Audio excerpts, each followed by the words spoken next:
Hi everyone, and welcome again to my audio-visual channel.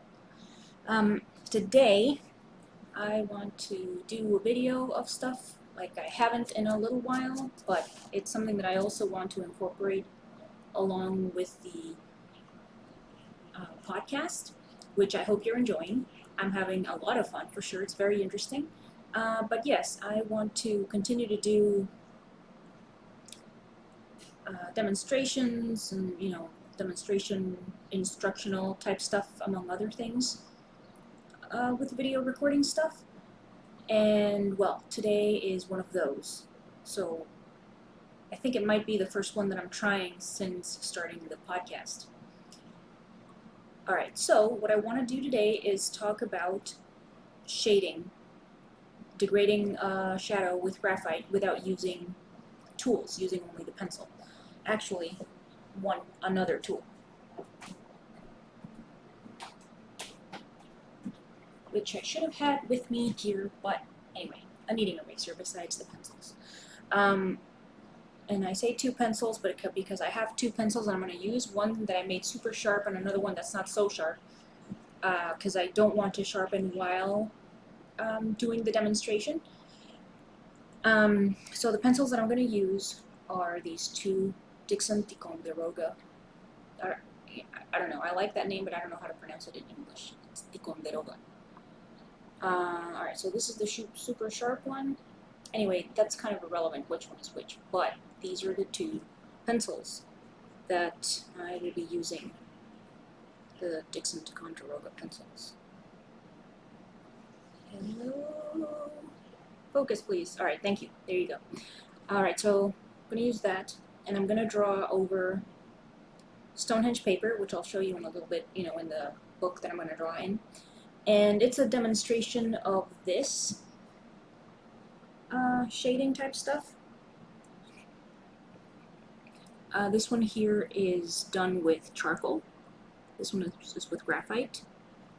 And I'm gonna try to show you how to go from this like rougher type degradation of shadow into like a smoother one. Okay? And the reason to practice this stuff in this way is because that's basically what happens whenever you're trying to shade anything. Whenever you're trying to work on a shadow on anything. It's something that goes from darker to lighter, it fades out, and across the degradation it might change, it might become dark again and sharp again, or it might become lighter still, or maybe becomes a line, like a really crisp line or a gray faded line, and then it kind of explodes again. And that's the kind of application that you would be doing when you're drawing anything, basically a portrait, it doesn't matter. So like the step that I would recommend, that I would suggest after trying something like this, which is just degrading a super dark thing into a super light thing, is the following. Just a playful kind of experiment, which I myself am playing with, is something like this. Okay, where, you also have your super dark down here with like dark crisp edges, and then there's other stuff that you yourself have to choose that, you don't have to choose necessarily, but what you choose is really what is darker, what is lighter, what is crisp, what is faded, and that kind of stuff. And so it's kind of like the next step in practicing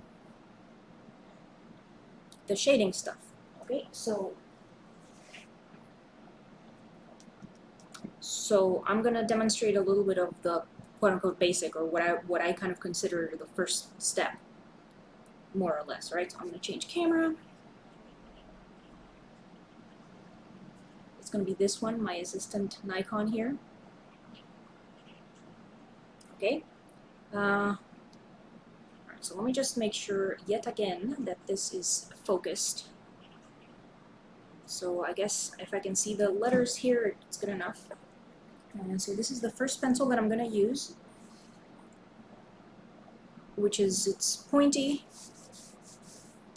and alright, let me just make sure again, god damn it, what area I can work in so that it's in focus, right? So then here where the letters are, okay. So I'm just gonna start here. This will be the darker, and I'm kinda, you know, using the side of the pencil sort of, but lightly so my tip doesn't break. So this part starts dark, and then I'm just releasing a little bit of the pressure on the pencil in order to make a lighter gray color, and then gradually, more gradually still, you lift it up further, the pressure, okay? And if you want to take this exercise even further, because it kind of doesn't run out, sort of, the exercise, you can try to fade out your gray until it just seamlessly blends in with the white of the paper, alright, if you really want to be demanding of yourself. Okay? So, alright, so then we have this here, and so in order to be able to do this without additional tools, so the only tools that we're going to use, as I was saying earlier, is the pencil and the kneading eraser. What you do is that you basically start filling in any holes, what would be holes or look like holes, just by hand with your own pencil. Alright, so this of course takes a little while, right? And these holes come from the tooth of the paper and the flat side, or whatever side of the lead of your pencil that you're using. Okay? Like how they rub against each other, so then this texture-like thing is what results. And well, of course, there are papers that have less tooth than others, and that also has consequences, because everything has consequences, obviously. Or at least for my taste, the smoother the paper, the more, you know, like the least tooth, it kind of feels more and more like plastic. You know, it starts to get glossy, this kind of stuff, you know. And I'm not crazy about that. So, I do like some tooth, and I don't mind. So, like I said, like I said earlier, this is Stonehenge paper. I don't mind at all filling these things in. Okay, so starting to fill in already starts to make this look a bit more smooth in its transition from very dark to very light. Okay, but you know, similarly to when you draw, that you start making bigger shapes, and then you start kind of making smaller and smaller shapes as you get into more detail. Similarly here, we try to start filling up the bigger spaces, trying also to match the pressure that is in the surrounding area. And well, one of the things about this, you know, the value, or I have heard value also referred to as color, you know, it just gets darker versus lighter, I think. Whatever, I have not heard that often, so I should probably not use it because I'm not that familiar with that term. But yeah, so like the value comes from you physically applying pressure to your pencil. Okay, so it stands to reason that, you know, if you can apply pressure to make it dark, then you apply very large pressure to make it lighter. And then that stands to reason that it is possible for you to physically apply, via the pressure of your hand to the pencil, then to the paper, every single value in between from here to here. Okay? So that is kind of what you are exercising and practicing with this, or you're practicing that every time that you make any kind of shadow, any kind of shading or degradation. Okay, so I'm just going to do this for a bit here. filling in the bigger spaces. And there are some spots that don't correspond to the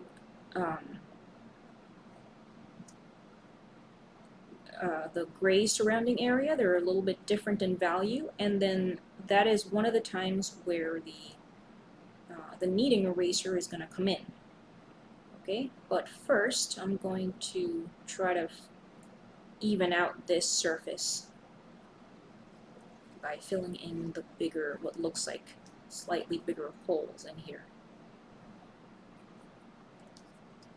Okay, so I'm going to try now to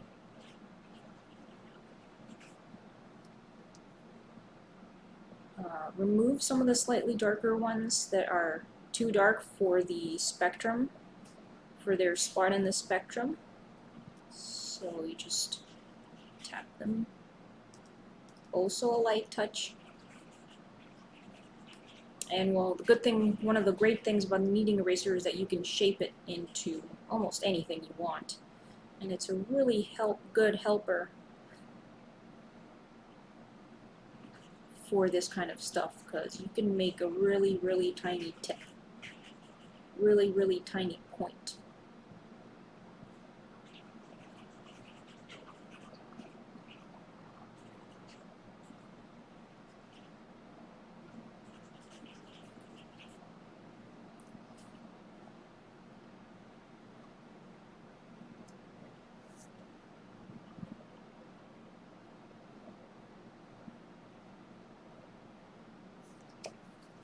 Try to refocus because I keep feeling like it just doesn't look. Anyway, alright. These here seem pretty obvious, I guess, in the screen. Because I'm using OBS to make sure that all of this, you know, to record and to make sure that stuff is visible. I guess it's pretty visible. I don't know every single feature of the camera yet, after all. Alright. So, what I'm doing now, to reiterate, is removing the marks of pencil that are too dark for the degradation that I'm working on right now. In the area of the degradation that I'm working on right now. Okay. So, I'm not gonna make this like ridiculously smooth or anything. It's really just to convey, just to show you how I like to do this stuff. And I actually also do this after having added tone with either a blending stump or a brush. If I want to make it extra smooth, I do it myself this way. But, you know, that would also be a good practice on its own, to try to make this very same degradation with those tools, to also practice that.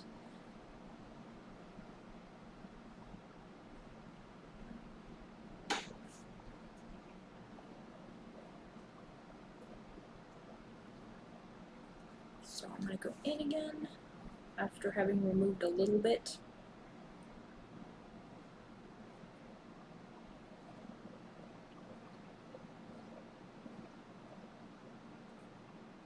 And this is a good method, I find, for, you know, even if you're not making a degradation. If you want to make a surface of a specific value that where, you know, it's like flat and there's no degradation, no shadow, this also works really well. And it also works really well for there to not be a shining, you know, a shiny surface, especially if you're going to make a surface that's like this dark like this. That is kind, you know, doing it this way is kind of arguably layering, you know, a way of not having the shininess of the lead, of the binding stuff in the lead, be shiny on the paper that you're, on your drawing, on the drawing itself. Because what happens when you do this, of like just pressing the pencil really hard on there, so not only does some of the binder get on there, because that's what the lead is made of, but also you burnish the paper, which is what makes it shiny. So then if you're super gentle like this, then you avoid that. Okay? And well, something similar, burnishing type thing similarly happens with other tools. For sure with the blending stump and the brush also, if you do both of them hard enough. So I don't have that much practice with either one to know whether you can do it soft enough in order to avoid the burnishing, but I am speculating you might be able to, but I don't know firsthand. So my experience with them has been that they effectively do burnish the surface.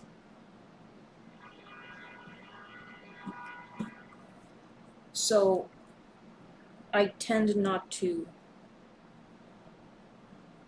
or just limit the usage. Or really, I don't have to like deliberately limit the usage because I'm so confident doing the shading this way that, confident and comfortable doing it this way, that I seldom have to turn to those things. Unless I want to work a little bit faster, in which case I'll do it with the other tools.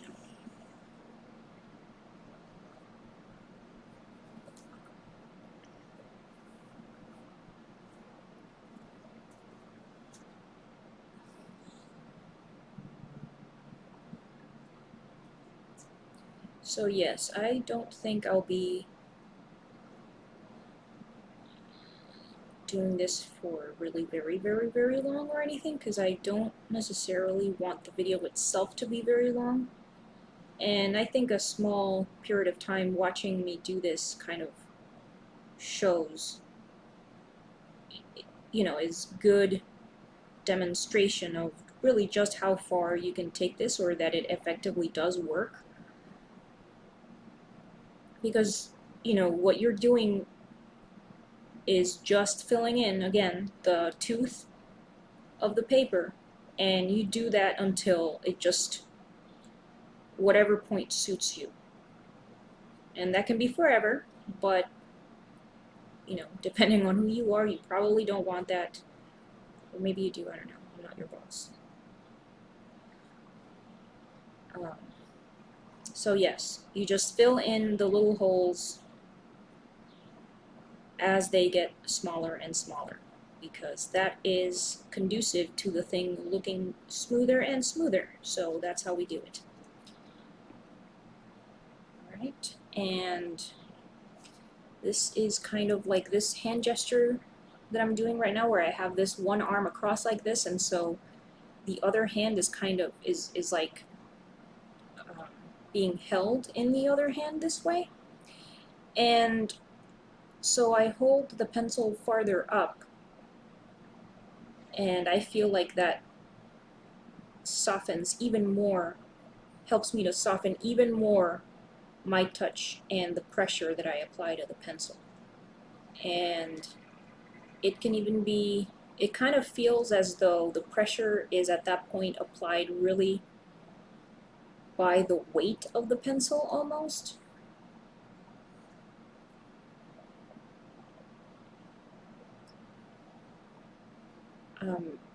I don't know how accurate that is, but I said feels like on purpose because that's what it feels like. Okay, so I'm gonna start using the other pointier pencil in a bit, even though I've been able to do plenty with this one. It isn't exactly as pointy. Okay, I want to make this over here a little darker, the darker part. But, at some point you for sure have to sharpen the pencil because the tip has become too big and can't fit into the tiny holes of the the tooth.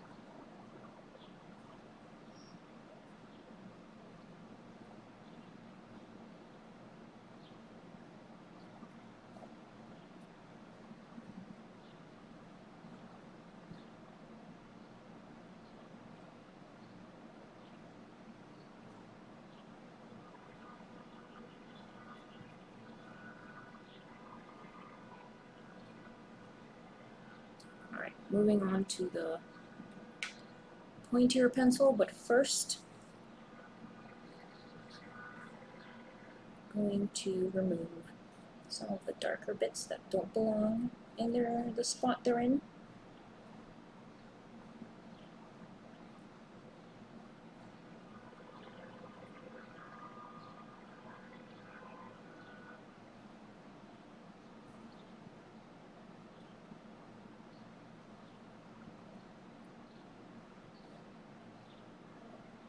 And you can even get pretty demanding in your darkest areas.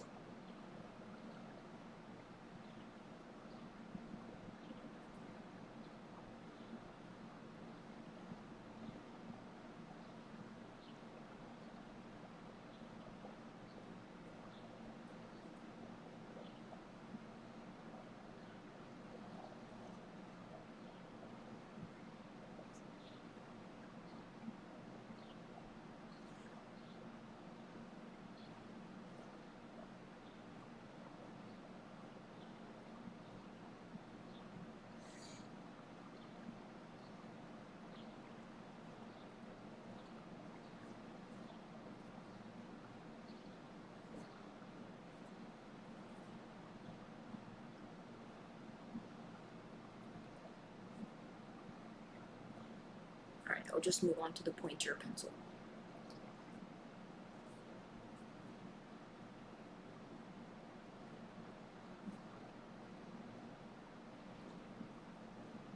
And then you want to be careful when you have a really pointy pencil, because that'll break if you look at it the wrong way.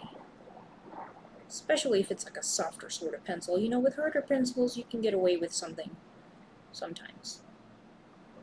So, like I said, this is a Dixon Ticonderoga 2HB, which is, I guess, relatively hard.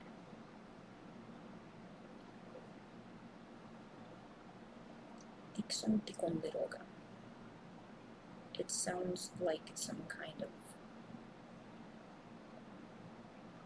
very interesting name.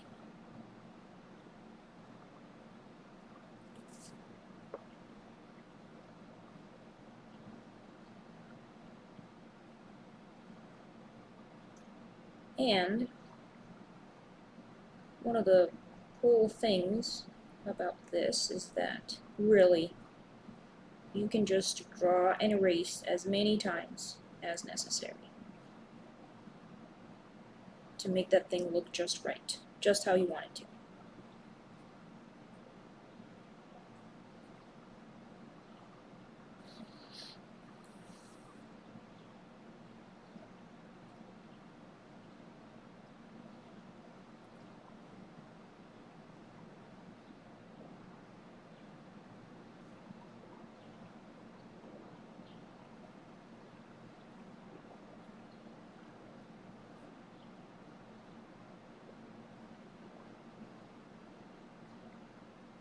And well, the more detail, or like the smaller the detail, the longer it might take for any progress to be obvious. But wow, that's gonna look smooth.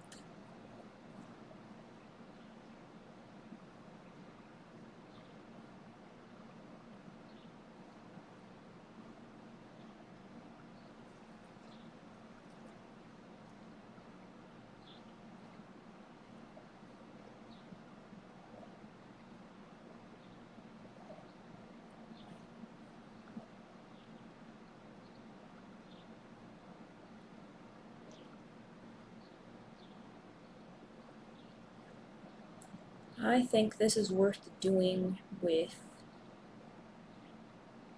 any and all pencils that you like to use for drawing.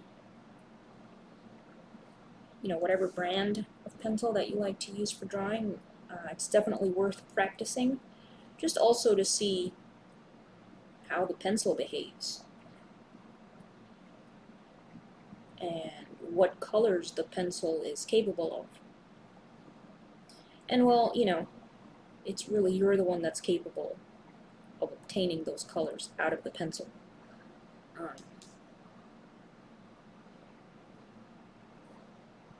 Because the pencil doesn't do anything on its own, does it?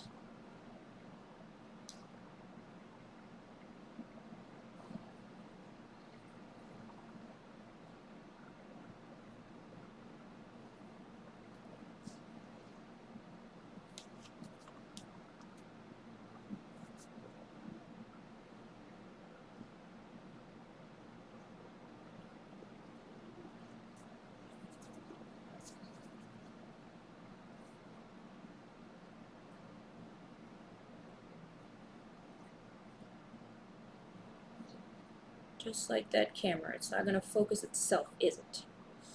And well, this thing has autofocus, but it doesn't seem to want to play.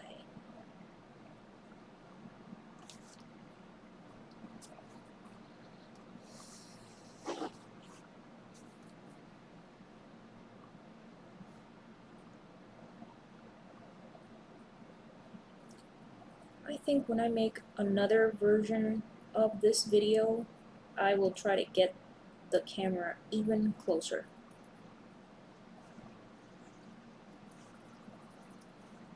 Somehow.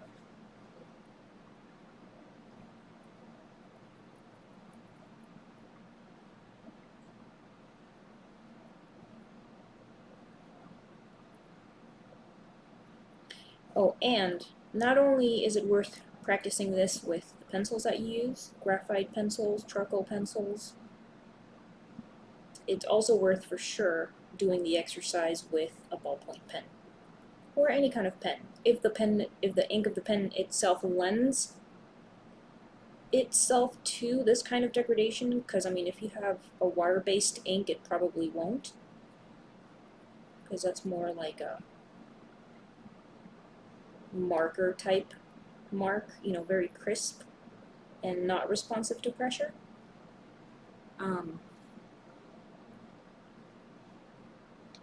But then if you have oil-based, like a big ballpoint pen, that'll probably respond really well, and very similar to pencil in behavior. Not the same, obviously, but similar, because it does respond to pressure. And you can layer it.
Alright, I'm gonna lay off now.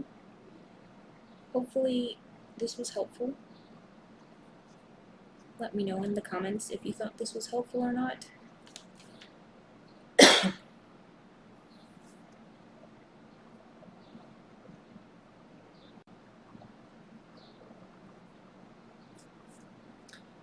Let me know in the comments if you found this helpful at all. And I have a sense of calm washing over me a little bit, because that requires focus. So yes, do tell me what you think. Tell me if you use it. And tell me if you dig it. And remember to like this video if you liked it, and share it with all your draftsmen friends. And also remember to subscribe to my YouTube channel, to my audiovisual channel. And I hope you have a lovely day.